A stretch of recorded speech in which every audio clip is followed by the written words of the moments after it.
The wind howled like a wounded animal, and Dorothy Muller could barely see her own mailbox through the white fury outside her kitchen window. At 73, she'd survived 40 Montana winters, but this blizzard felt different. Angrier, more determined to remind every living thing just how small they were against nature's rage. She clutched her late husband's flannel robe tighter and said a quiet prayer for anyone caught out there. Then she heard the rumble. At first, Dorothy thought it was thunder, impossible as that seemed in a snowstorm.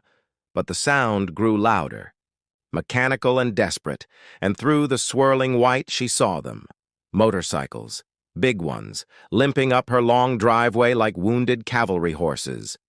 Her arthritic hand found the porch light switch, and she threw open her front door despite the cold that slammed into her like a fist. 15 bikers materialized from the storm, their leather cuts crusted with ice, faces raw and red above frost-stiffened beards. The lead rider killed his engine and stumbled off his bike, his movements stiff with cold.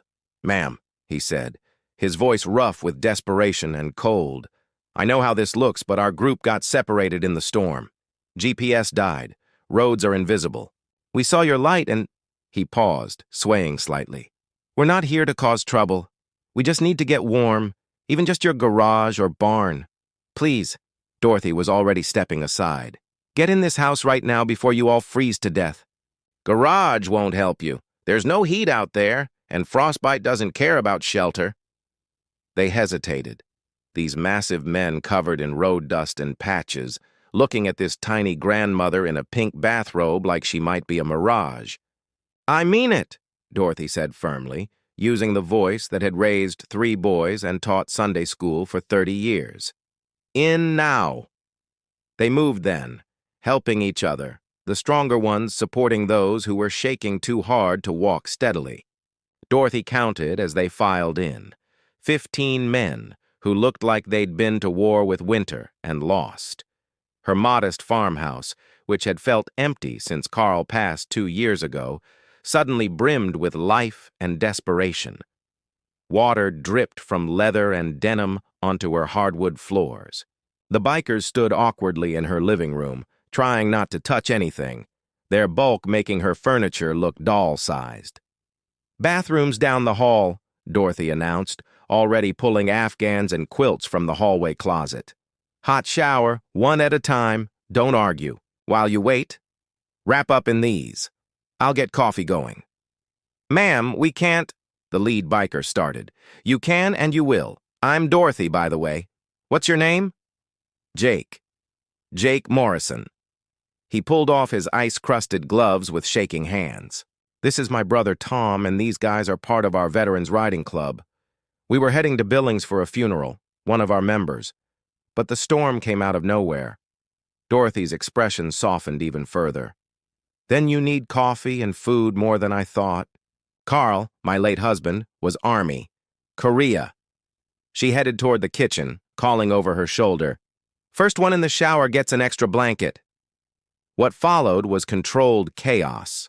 Dorothy worked her kitchen like a general commanding troops, pulling out everything she had: 3 leftover meatloaves, 2 pots of soup from the freezer, 4 dozen cookies she'd baked for the church bake sale, bread, butter, cheese, and every can of chili from her pantry.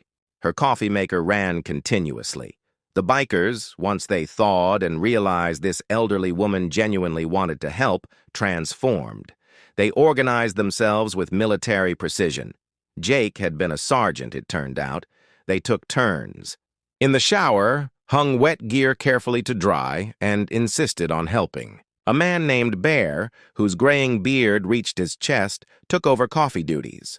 Another, called Tiny, despite being 6'5", started heating soup with the careful attention of someone who'd learned to cook in difficult circumstances.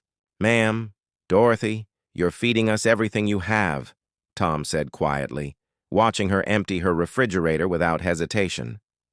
"Food's meant to be eaten, especially by people who need it," she replied simply. "Besides, I cook for 3 boys, out of habit, even though they're grown with families in Seattle now. Most of this would go to waste anyway."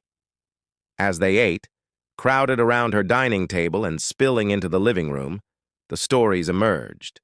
These weren't outlaws or troublemakers. They were fathers, grandfathers, veterans who'd found brotherhood on the road. They rode to remember fallen friends, to raise money for wounded warriors, to feel the freedom they'd fought for. The funeral they were attending was for Marcus Doc Patterson, who'd been a medic in Vietnam and had saved half their lives in various ways since. Dorothy listened, refilled plates, and saw Carl in every one of their faces, that particular weariness that came from seeing too much but choosing kindness anyway. Around midnight, the wind finally began to ease. The bikers, full and warm, started, arranging themselves to sleep, some on the couch, others on the floor with cushions Dorothy provided, a few in chairs. They insisted she go to bed, that they'd be fine, that she'd done more than enough. Dorothy stood in her bedroom doorway looking at these massive men curled up under her grandmother's quilts, their weathered faces finally peaceful. She thought about how empty this house had been, how silent. Tonight, it breathed with life again. She woke to voices and the smell of coffee. Sunlight streamed through her windows, illuminating a world transformed by snow, pristine, blinding white, beautiful and treacherous. The bikers were already up, folding blankets with military precision, cleaning her kitchen better than it had been in months. "The plows came through an hour ago," Jake said when he saw her. "Roads are clear. We'll get out of your way." "You'll have breakfast first," Dorothy said. "I won't send you off on empty stomachs." They didn't argue this time, just smiled. But when Dorothy looked out her front window while scrambling eggs, she froze. Her driveway, her lawn, the road in front of her house, all were lined with motorcycles, dozens and dozens of them, their chrome catching the morning sun like a field of mirrors. Bikers stood beside them, at least 100, maybe more. "What?" she began. Jake appeared beside her, phone in hand and tears in his eyes. "Last night I posted about what you did. About this tiny woman who opened her home without hesitation, fed us everything she had, asked for nothing. The veteran riding community, it's bigger than you know, and word travels fast." He gestured to the window. "These riders came from 3 states. Some drove through the night once the roads cleared. They're here because—" His voice broke. "Because good people are rare, and when you find one, you honor them." Dorothy's hand flew to her mouth as her front door opened and bikers began filing in, each carrying something.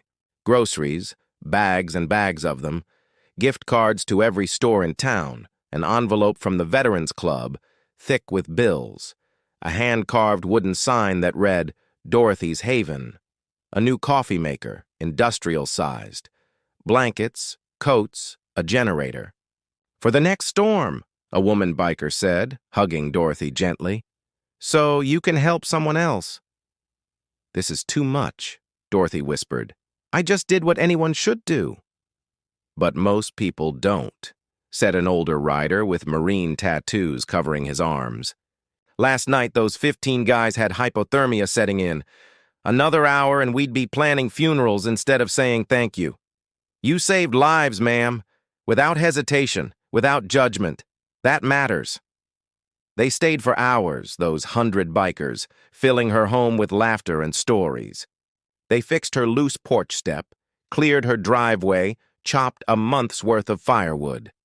When her sons called, alerted by the viral posts about their mother, they found her surrounded by leather-clad guardian angels who treated her like royalty. As the sun began to set and the bikers prepared to leave, Jake approached her one last time. "You'll never ride alone," he said, using the biker's code. "Any of us, anytime, anywhere. You call, we come. You're family now." Dorothy hugged him, this giant man who'd stumbled to her door half-frozen just 24 hours ago. "Your friend Marcus," she said quietly, "the one you're burying. He'd be proud of all of you." "He'd be proud of you," Jake replied.